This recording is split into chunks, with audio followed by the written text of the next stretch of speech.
My topic I chose was TikTok and how it affects college students, because it affects me a lot.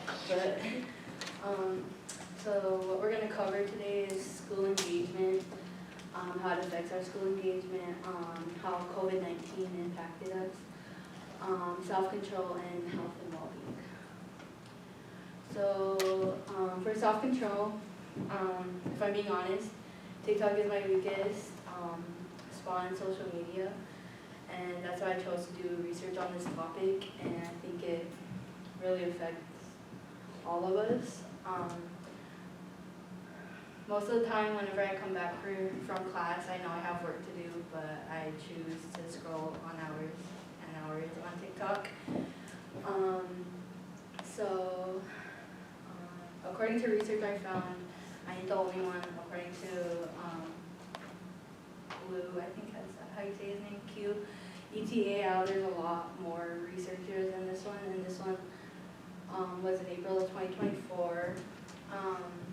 It says that TikTok users spend an average of 95 minutes per day on the app, with the average user opening TikTok 19 times per day. They also have a For You page, and the For You page is where they design videos for you to keep you interested, according to Veronica Frederick and Michael R. Languis. For You page is where the application tailors each user's For You page specifically to them by using an algorithm to consistently supply new content recommended that might fit the individual's personalized likes and interests. And for me, it's really hard because I go and I see videos that I consistently like and I sit there for hours. So just having a self-control, like having really strong self-control can help. The next one I'm going to talk about is COVID-19. A researcher I found this one was Ramsted and Tolbo. This one is January 5th, 2024. The pandemic affected a lot of teenagers at the time, I being one of them. At the time when we was in quarantine, it gave me a connection and a sense of belonging. According to Ramsted and Tolbo, beyond the illness itself, the mass home confinement, directs and social distance measurements imposed during the COVID-19 lockdown, exhilarating students feeling loneliness, low mood, and social isolation. When we were in quarantine, I was spending more hours than I am on TikTok.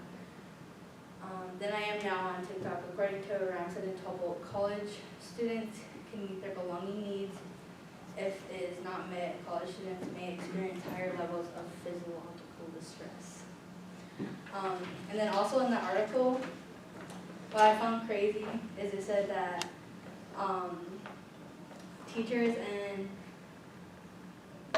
and parents need to watch their male students because they have less self-control and it impacts them more.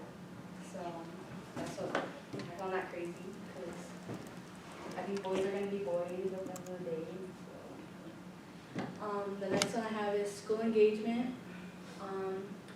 Attendance lag from time to time. TikTok has overpowered me when it comes to my schoolwork, according to Wu Q. In 2025, problematic short-form videos used among university students leads to them spending a significant amount of time creating or consuming short-form videos, resulting in decreasing behavior engagement in their academic tasks. It's harder when it comes to class distraction because even when I have my phone on Do Not Disturb, it's harder for me to focus. But I learned just to have good self-control and to know my priorities. I had to set my priorities are school first, and then I can need to learn the difference. But it's really hard not to. Then the next one I have is health and well-being.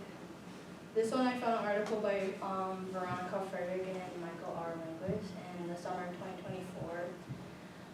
I feel as if I tend to push my problems to the side and act as if they don't exist, but then that leaves me to feeling drained and being more tired physically, emotionally, and mentally, according to Veronica Frederick and Michael.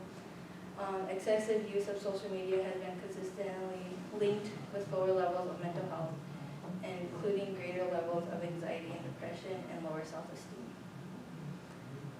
always feel anxious after scrolling for hours on TikTok, and according to Veronica Frederick and Languis, this empirical evidence exemplifies that college students who are already experiencing higher levels of physiological distress might be prone to spending more hours on social media in a passive manner, which can potentially have further negative impacts on well-being.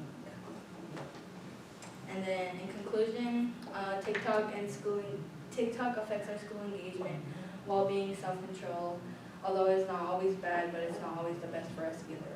I'm not saying you should feel bad for using TikTok or that you need to delete it. I'm just warning you to be aware, use it for the good and set boundaries, set time limits.